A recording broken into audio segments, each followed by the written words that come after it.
So yan, good day nga sa inyo mga kalpa, no? For today's video vlog nga pala, ituturo ko nga pala sa inyo yung easy way kung paano magpalit ng battery dito sa mga remote controller ng mga Honda Click 160, PCX 160 at ADB 160. So ang kailangan nyo lang bilhin na battery dito ay yung Energizer. So ang size niya ay 2032. Gamit kayo ng lithium. Tapos yung volts niya nito ay 3 volts. So ito siya mga kalpa. Kapag gusto niyo bumili nito, iwan ko yung link nito sa Shopee, sa pin comment at dyan sa description box. So dito kumuha lang kayo ng 20 pesos coin para pangbukas natin doon sa pinaka-lock niya.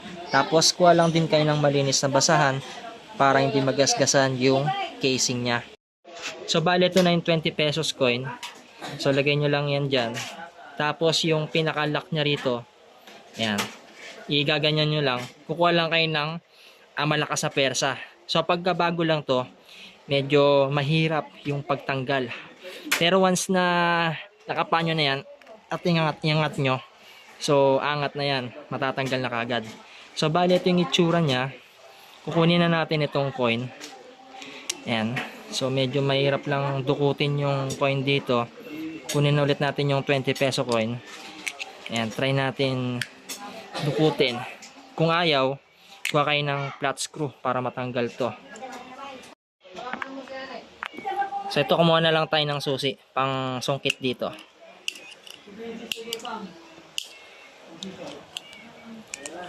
Ayan.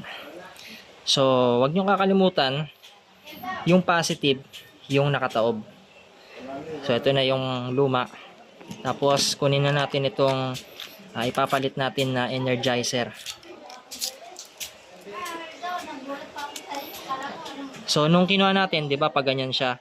Kung paano yung pagkuha ninyo, ganun din yung pagkabit. So ito yung positive. Ito yung ilalagay natin dito.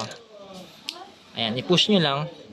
And then kung paano nyo tinanggal kanina, ganyan lang siya.